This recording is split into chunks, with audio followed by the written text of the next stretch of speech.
Hi, welcome back to the How She Made It Summit, where we're talking about what it really takes to become a wealthy woman. My name is Tiffany Scott. I am the host for this series. I'm also the founder of You, Me, She Collective, where we help women connect with their own uniqueness to create their in-demand brands. I'm also a community builder. I am the founder of Sister Suppers, where I'm helping women create community from within their homes through sisterhood. And the beautiful, shiny face that you can see next to me right now is Allison Crow.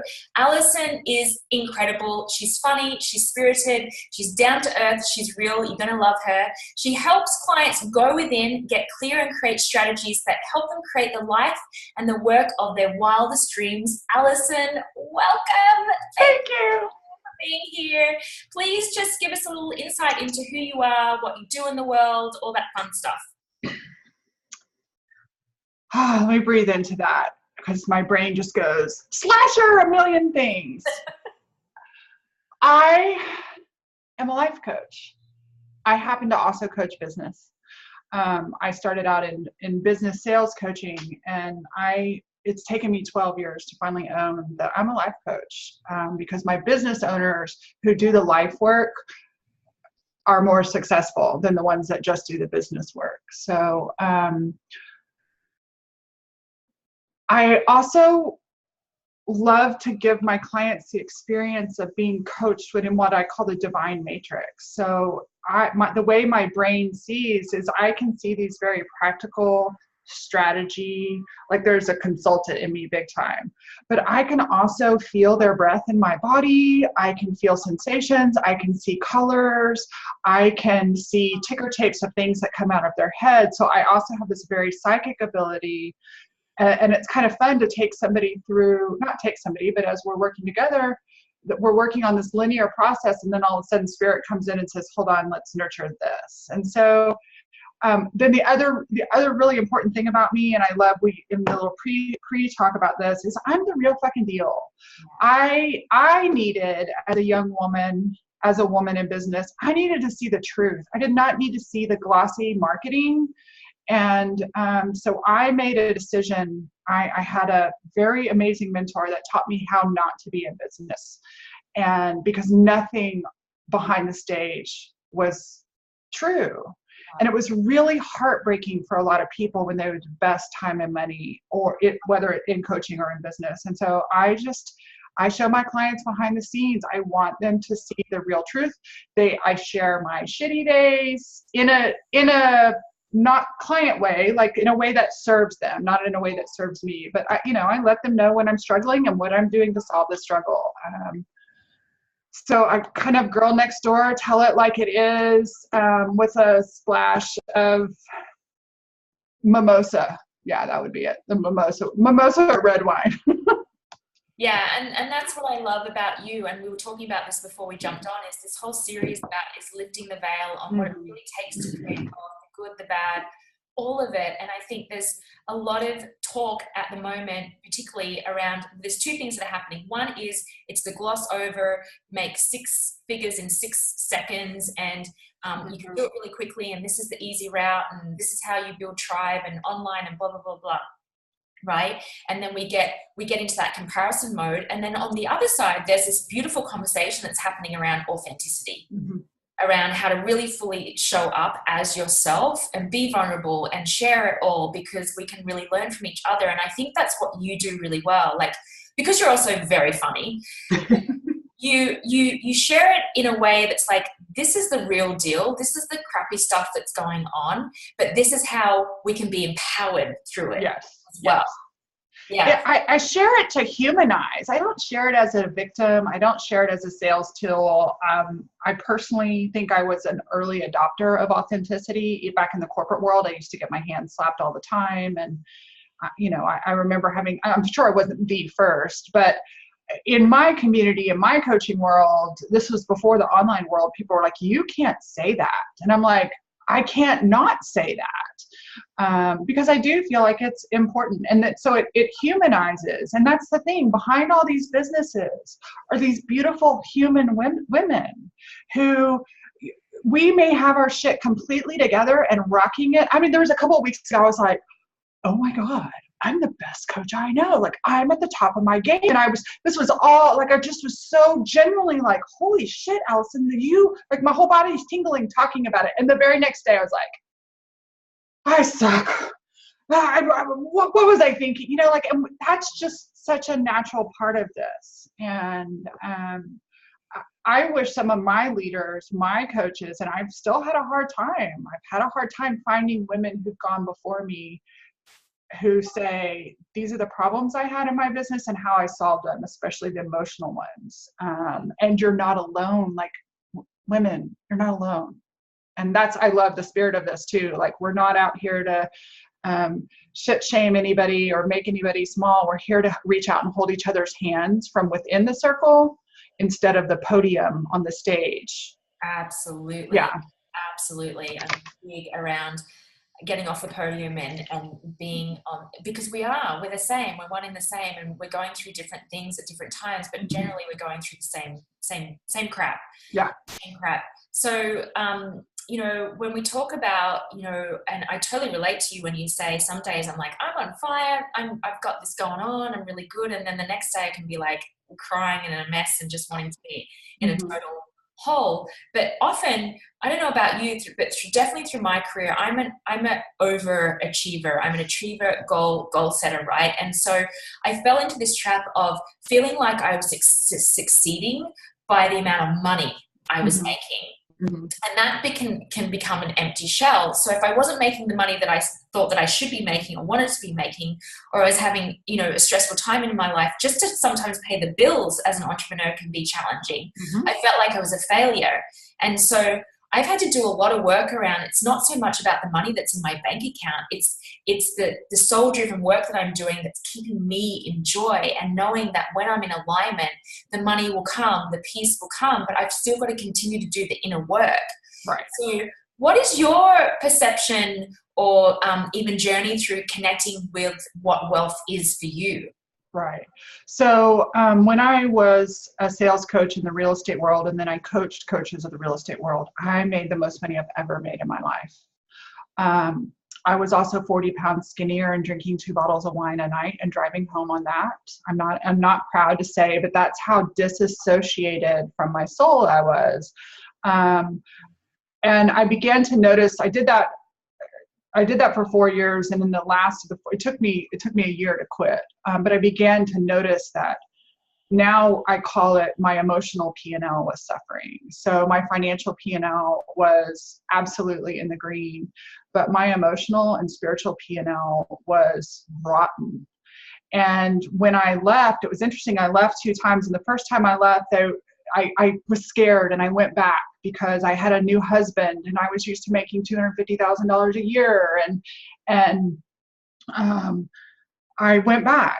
And then the second time I left, they were like, "Why would you leave 100,000 people?" And I was like, "I'm not leaving you. I'm going towards me."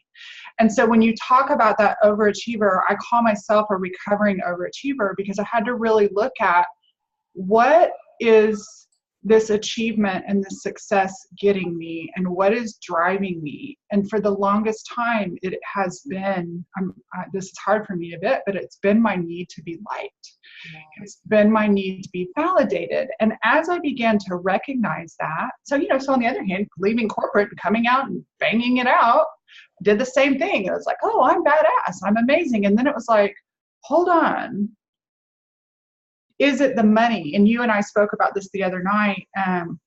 Gosh, it's so funny. I noticed my nerves. It's like, oh, there's all these women going to be talking about wealth. And I'm going to say, hey, yeah, I sold my mansion and my 1/2 acre yard with the beautiful trees and the expensive lifestyle where I could have retreats. And I sold all that last year, not because I had to.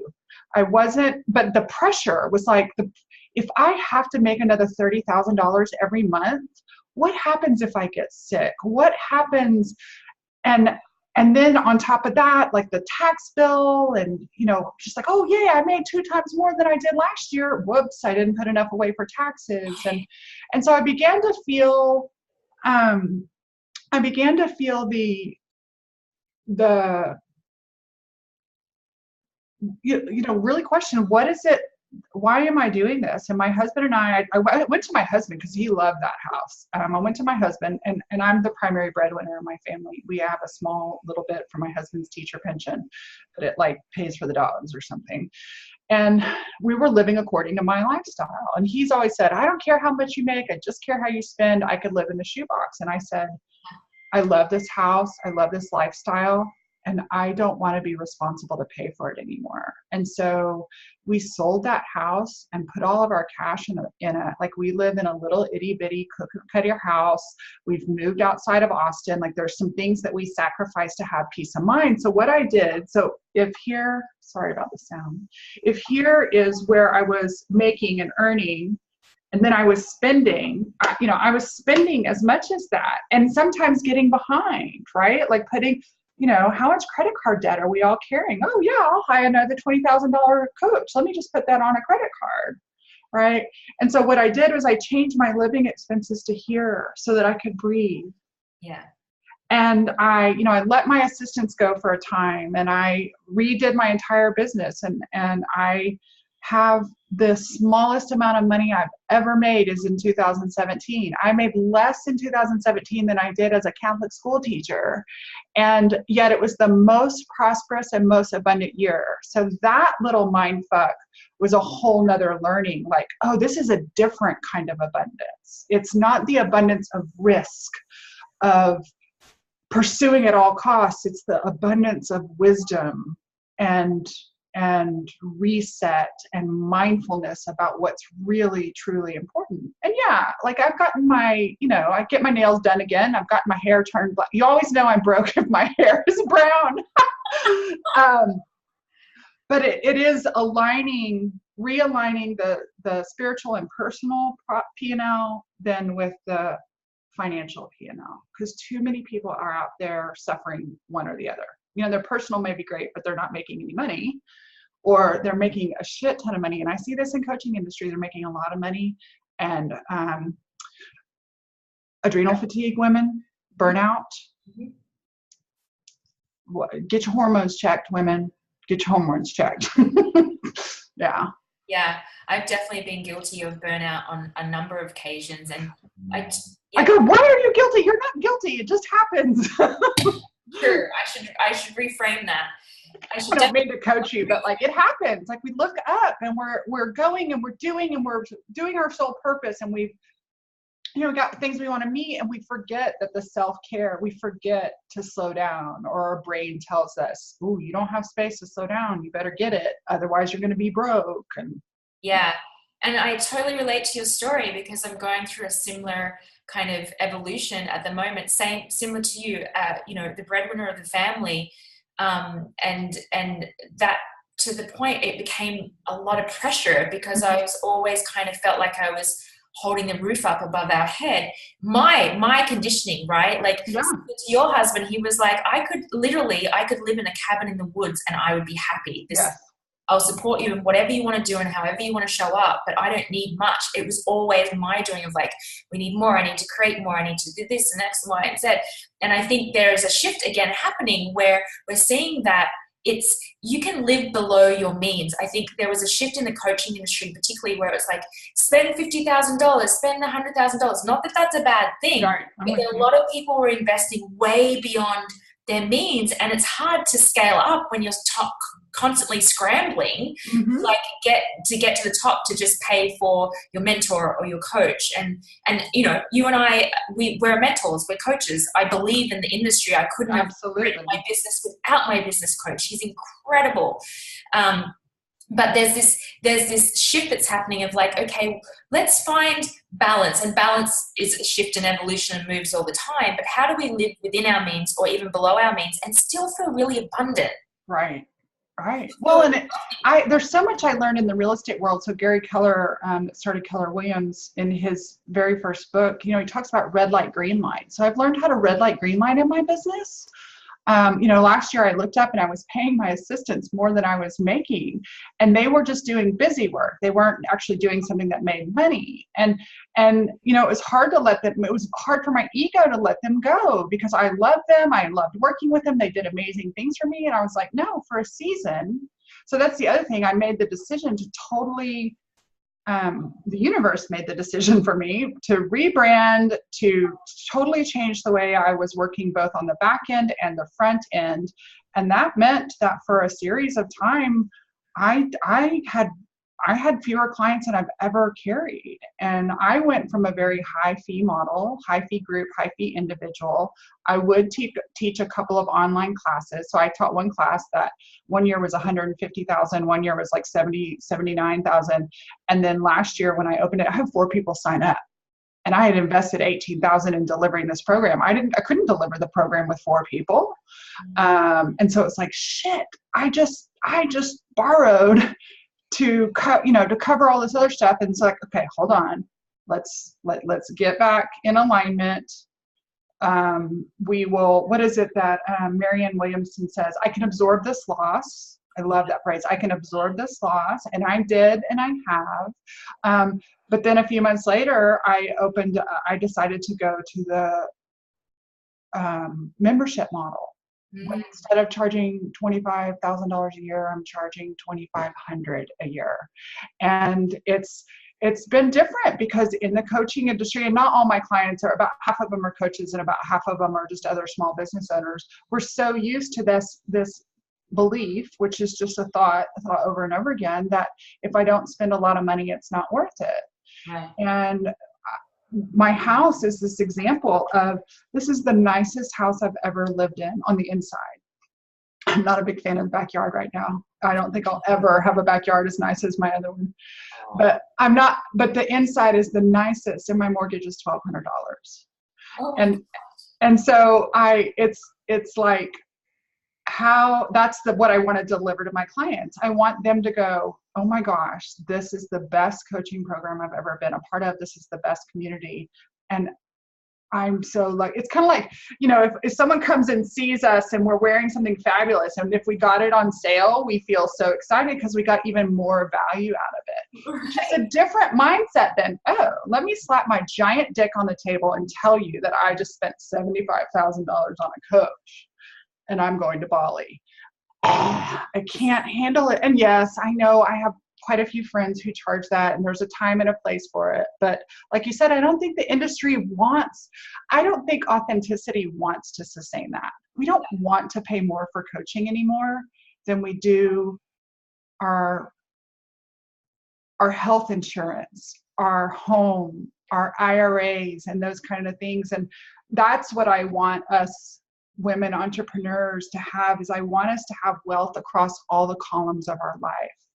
Yeah, we need to get our needs met, our fundamental needs met. Mm-hmm.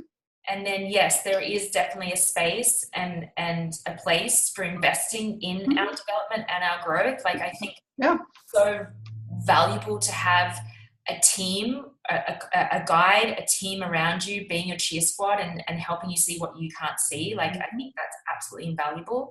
And if you want to invest $75,000, great. I've seen people do it. I've invested heavily before, and it's worked and it hasn't. Yes, that's a great way to put it. Like, it's worked and it hasn't. It's worked, but it's not sustainable. It wasn't sustainable for me. So for like years, spending $47,000 a year in coaching, it's like I kept doing it, but then I kept it's like I never righted my ship. And last year I decided, a year ago, January, I decided to be in a membership program of this other coach, and I just watched. And I also surrounded myself. I have a lot of coaching peers, and I have a buddy coach that we made a commitment to do. But it was the first time in 14 years that I hadn't paid an exorbitant amount for a coach. And yes, my income reflects it, but the metaphor is that my foundation is different now. So it's like I went into my house and I gutted the house and I jackhammered this foundation that was actually crumbling. The wind blew too hard, and my one accident and it could have destroyed us. I have life insurance and health and insurance to cover those things. I will tell you, ladies, check into a life insurance policy, especially if you have a partner who's working it out, because $27 a month, my husband gets $250, right? Like, that covers any debt, any of the business stuff. And that was a peace of mind for him. Right. And a little side there. I want us to build not just financially successful. I want us to build sustainable businesses. I want us to have sustainable wealth. And so most of the personalities, right, that start their own businesses are a bit of risk takers. I'm not married to a risk taker, but I have learned so much and been so irritated by this man that hardly made any money as a teacher. He thinks about the future, and I hate to admit to him that in so many ways he's right. And whenever we argue, he's saying, Allison, when we get down to the emotion, he goes, I'm scared. I'm scared we're going to be broke when we're old. He's not scared for my now. And I'm not scared for my future. And he's right. That I could be more wise. Like I'm watching my parents. I'm watching my parents live how I used to live. I don't want to be in my 70s having to move out of my house and into a janky ass apartment because I haven't put a few dollars away. So, I don't want to come from scarcity thinking, but what is mindful, wise abundance? So this is what I called it. I'm being abundant for my future self. For 44 years, I was being abundant for my current self. And now I'm working on choosing abundance for my future self.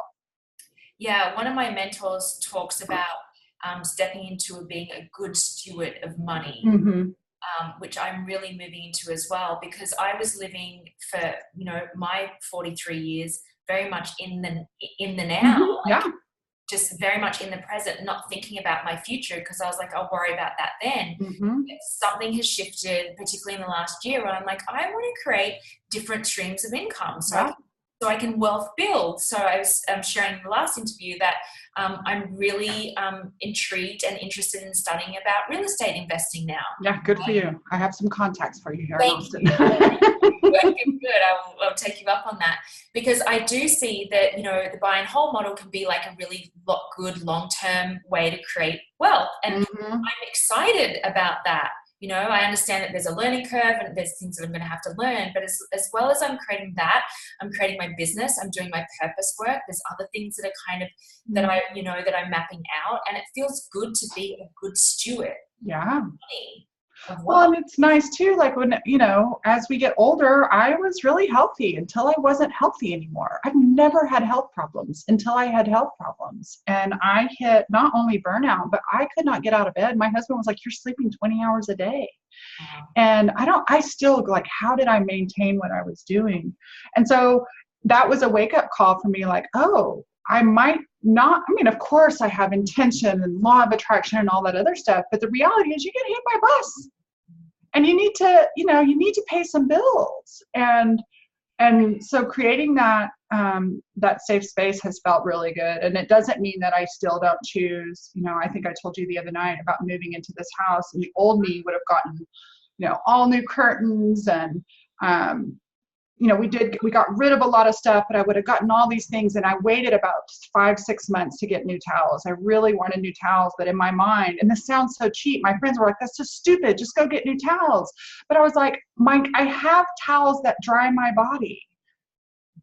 I could use that money somewhere else. And then I got a random $100 gift card. And I told my husband, I'm going to Target and I'm buying the most expensive towels. But what I loved about it is it was a thoughtful choice. It wasn't just willy-nilly, because willy-nilly has kept me in debt. Yeah. Even though I've made tons of money. And so I just have compassion for all of us that are trying to figure this out. And I love what you said about balance. Like, it's always changing. Right. So anything I say may or may not resonate with your audience, with our audience, whatever feels true for you, but go in and listen and ask. I call it your divine business manager, your divine money manager, your divine spender. Ask those parts of yourself to help you be mindful and make choices that are in alignment, not with you and me, but with the person watching. Like, you've got to do what's right for you, and I've got to do what's right for me. Yeah, and that's individual to everyone, but it's also that reminder of coming from a place of, this is what I really feel and hear from you, is it's not coming from a place of scarcity, it's coming from a place of abundance. You're making really deliberate choices on the way that you want to spend your money, and it feels good for you.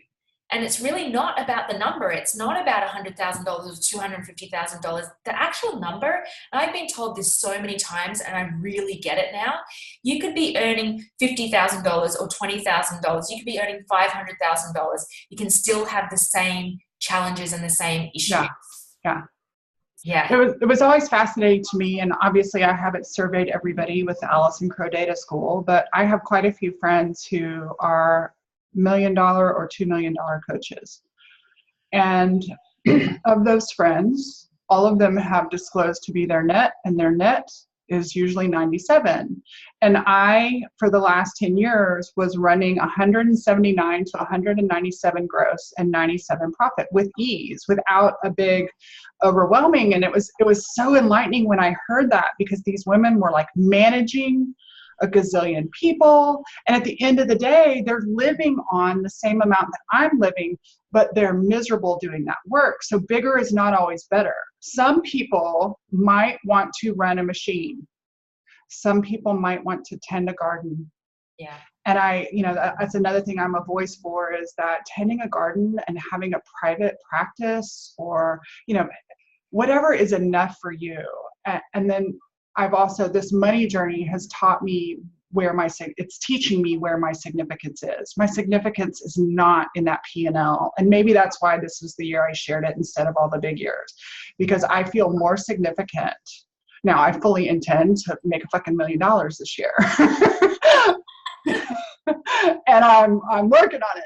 And if I don't meet my goals, I'm enough. Yeah. My goals are just about income and impact. And I saw a thing today, Oprah was like, I just like to do nice things for people. She left a bunch of money for the maid. She left it in the shower, left it in the bed.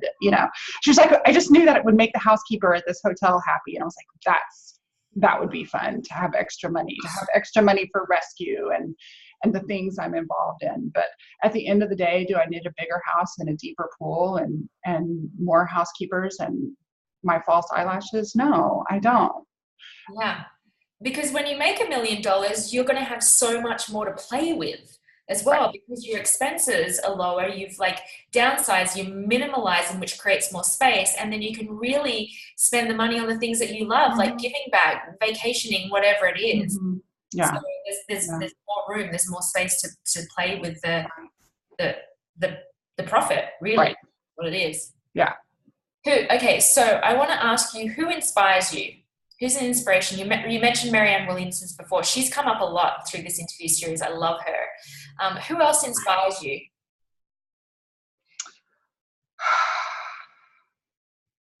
Marianne Williamson, Money Wise. I love that book.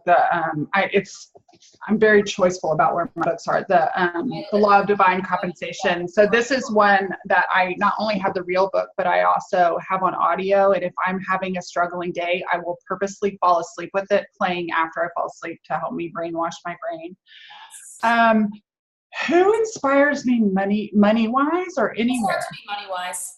Well, I'll tell you what, I am looking for someone to inspire me money-wise. I am choosing to believe that there are wealthy women out there that are also kind, that are in front of the screen, behind the screen. And I'm sure there are some, so I'm asking the universe to help blow my mind and see that authenticity, because the old version of me doesn't believe it. And I know that's not true. I know that there are. I'm choosing to be one of those women. I inspire me.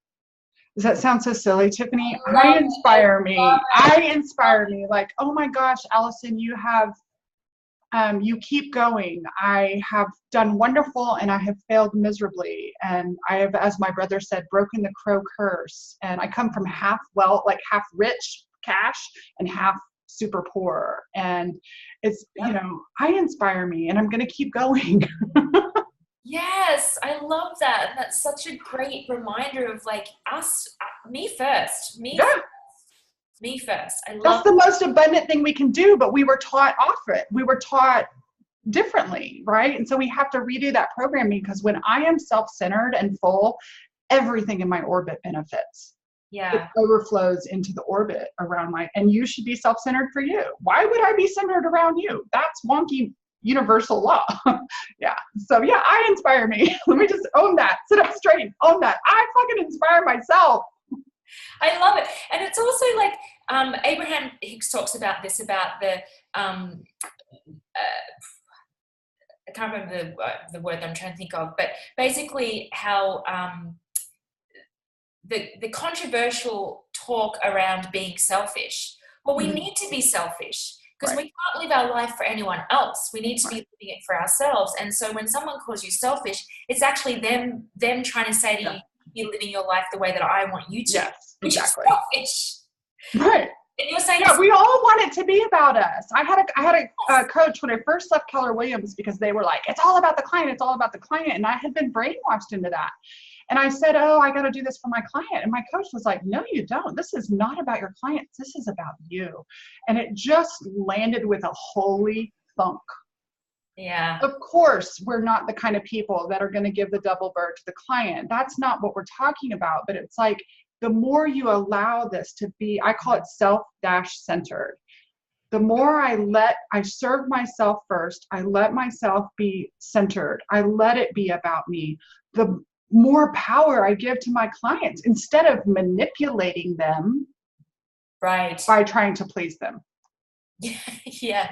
And I've been guilty of that, like unconsciously. It's not like we set out to do it, but that's what overgivers are doing. People who overgive, honeys love you, but we are giving so that they'll like us. And when we like us, when we are self-centered, everything we give is a true gift instead of a manipulation.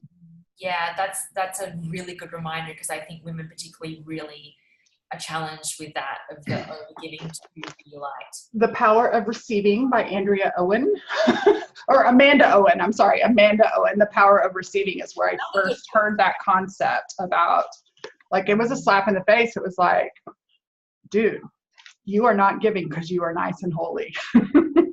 Right. So The Power of Receiving by Amanda Owen. Yeah. And I think that's really good, especially for those of us in this industry. Not only are we creating for ourselves, but we're doing that through the service of others. And that receiving, whether it's not receiving help with staff, I'm working this year on collaborating. Tracy Lee, who is another one of your guests, and I are, like, it's so fun to have her come into my life. It's like, oh, this is equal. This feels like, I just got chills through my whole body. This feels equal. This feels possible, instead of, I'm better than everybody and nobody can do it as good as me. And so, yeah, that's a whole nother area of wealth I could talk for 2 hours on. And I know we only have 30 minutes. Or I'm not good enough and I need someone to lead the way and pull me up. Like there's both the... Yeah, definitely. So I know you have a free gift. Can you share a little bit about that?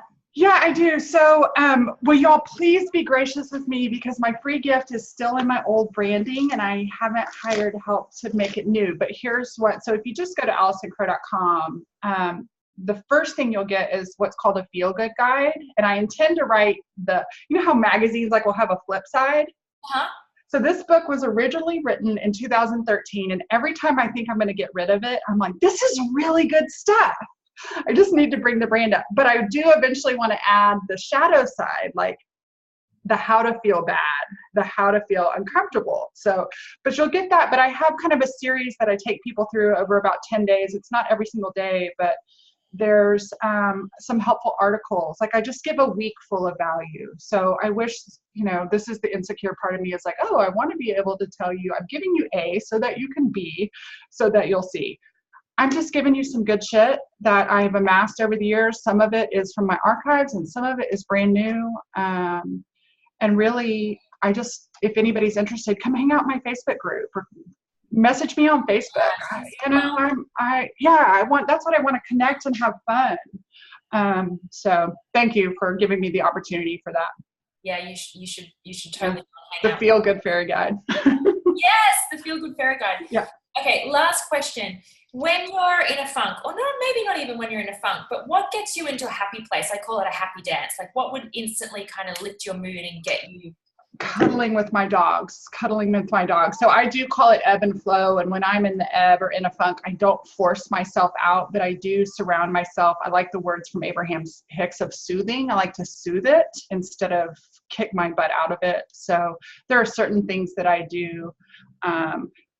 When I'm in a funk, I make sure like I'm green juice. I've gotten away from Diet Coke, and I have my green juices every single day, and I walk every single day. But I love just cuddling up with my dogs. They bring me so much happiness. And so it reminds me to be grateful. It reminds me they're so thankful for anything. And then and the more I allow it, then the quicker I'm like, okay, let's get back to life. This is awesome. I'm totally with you. My dog's sitting on my lap right now. I'm talking about that earlier, but she can just lift me out of a funk in a minute because she's just pure love, and I love her unconditionally as well. And it can be that simple when we're talking about law of attraction and manifestation. In our joy, we overthink about how, you know, we've got to do something grand to get us out of a shitty way of thinking, when it can be naturally of like just picking up your dog. Or the other thing that I love is that hilarious that meme, the talking dog one. Oh yes. That gets me every time. That's the other one as well. But I love to hear the different way women like move through getting themselves into like just feeling good again, because it's not that easy, but it can. Yeah, for me, it's the allowing. And that's been, you know, that's where I say I've really got to sit down and write the second half of that book, because there was a time when I thought it was all about correcting and all about feeling good. And I love that. But over the last 3 years, I've learned how to honor the shadow. I've learned how to not outsource my discomfort, and how to sit with my discomfort and hold it in a sacred way that actually heals it. Because when I would depress it down, I suffered from clinical depression and clinical anxiety. And so it's taken me this long to realize, oh, I can feel discomfort. Oh, I can feel shame about my business, or terror, or comparison, and I don't have to fix it right away. So I steal the Thich Nhat Hanh phrase. His original phrase was, their anger, I see you. I will not leave you. I'm here for you. And I replace anger with whatever it is. So it's like, their compulsion to drink the whole bottle of wine. I see you. I will not leave you. I am here for you. Because that's one of the ways that I can most easily, it's like, oh, that's been a long day, because I still drink. I do not drink that much. I'm now 2 bottles a week instead of 2 bottles a night. But if I have to really be mindful, and if I'm like, yesterday I was at the end of a bender day, like one of these days where you're just flowing and going, and it was so tempting. And I was like, no, let's just go hang out with the dogs and put our feet in the grass and breathe before we decide whether we're going to have the glass of wine. And then I had the glass of wine later, and I didn't even finish it. But it's a very different place of being mindful about owning my discomfort, or do I want to push it away? So I watch a lot of Netflix too. Me too. I love all those series. Just like, that's a really good reminder. Thank you for sharing that, because often when we're in discomfort, we're conditioned to like push it aside. And that's where it comes up. The resistance like brings it more and more of like, when we can just surrender and let it go, it can move through us so much more quickly. So it's not forcing it. I love that little phrase that you shared. My client, I was working with a client, she used that phrase, outsource discomfort, and it made so much sense. And it is the number one thing that I deal with, and that all of my clients deal with, that stops us. Whether it's, I don't want to make that call. Someone said, I have a live event coming up, and I was talking to my billionaire mentor. So this is fun. I call my billionaire mentor, right? She's a billionaire. She's this hippie lady. She's in Santa Monica. This woman has done it. And she's like the mother energy of me, right? And she's like, first of all, Allison, your language is in scarcity. You keep saying you never hit your goals. Stop it. So I'm thinking she's going to give me some strategy, right? And then the second thing she says is gratitude. So like, I'm calling the billionaire, and she's like, it's all about this energetic stuff. And then she said, do you know what you need to do? You need to get on the phone and you need to call people.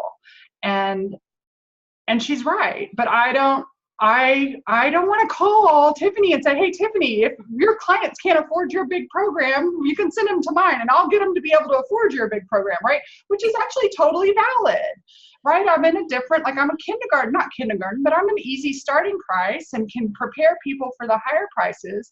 But that, like start talking fast and I start sweating. Like, chill out, Allison, you can be uncomfortable. And what if you just started with the easy calls and called some of your colleagues and friends that you know really well and that trust that you aren't there to steal clients and that you actually have an opportunity for them to serve, or, I can get into problem solving mode instead of freak out mode. So glad y'all got to witness the real freak out there.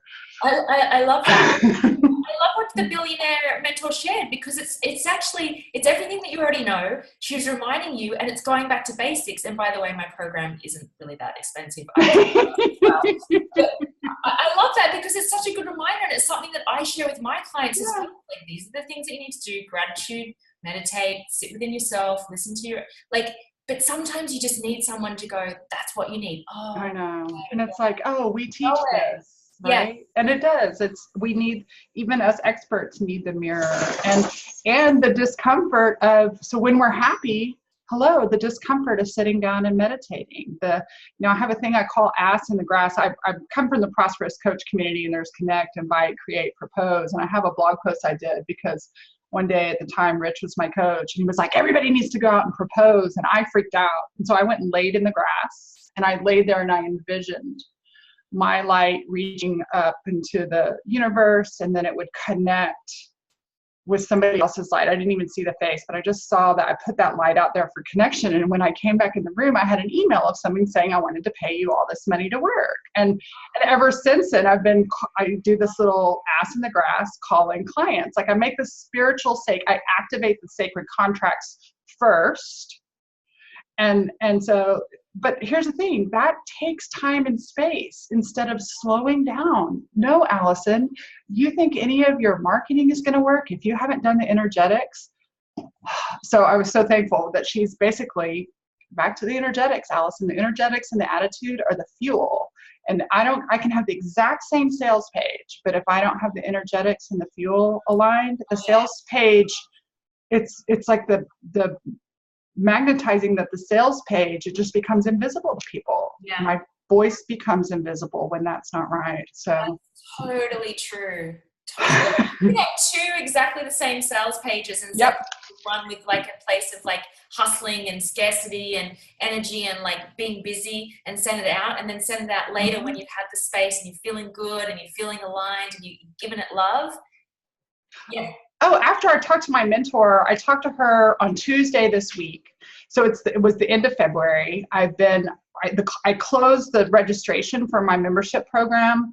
I was going to close it March 1st. It is closed. And I had only gotten 2 new clients for this program. And I was like, I'm not hitting my numbers. And as soon as I got off the phone with her, 2 people came through. Like, as soon as I reset that energy, and it's almost like they sit outside the gates. And then the universe pulls it up and goes, okay, we've been waiting for you to get your shit together. I love you. Be sweet to yourself on the inside. And I call it, remember who you are. Remember your I amness, right? Like, I am abundant. I've never not paid my bills. Have you? No, we're not living under a couch. I have a friend a client that got out of. I've come close, definitely. Right, but here's the thing. Even if you had to live on a friend's couch, it's not going to be that way forever. Like, right. We know how to solve these problems. All money problems take is time. Yep. Yeah. So we're not the kind of people that become victims of it. So why my client Kay's like she just turned 60, and she called me one time freaking about money, and I said, Kay, you've been self-employed for 30 years. Have you ever not paid your bills? She goes, okay, I'm good, thanks. Like, oh yeah, I forget that I hit a home run every time I need to hit a home run. Yeah. And if we would remember how powerful, how wealthy we are, no matter what's in our bank account. And I'm thankful for my little scarcity-minded husband, because he says at the end of the day, all I need is you and the dogs, and maybe this Tempur-Pedic mattress. Oh, that's not scarcity, that's abundance. Well, but that's what I'm saying is like that, the part of me that wants to acquire stuff. Right. Or live in the bigger house. And that mindset is like, it's so true. Like, what is really abundant to me? I poop in clean water. Right. Like, we all in America, we have drinking water in our commodes. Yeah. That's rich. Yes. I have eight pillows on my bed. 8 pillows on my bed. And I heard the story of this man from Pakistan that came to America to work. And when they gave him his corporate apartment, he cried because he'd never seen 3 pillows on the bed. I mean, like, and if we could that's the gratitude. It's like, oh my gosh, I don't even have to make my green juice. I can buy it from this company so that I don't have to work in my kitchen. Yeah. Dude, we're loaded. Yeah. That's a good reminder. Yes. Thank you so much. I feel You're like welcome. I could talk to you all day, and I'm glad that we're now living in the same city. That's I know. so good. Fun. Well, thank you for your contribution to this. I loved your wisdom and love your energy. And go and connect with Allison on Facebook. She's always sharing, and she does some great Facebook lives as well. Thanks, Awesome. Allison. Thank you, Tiffany.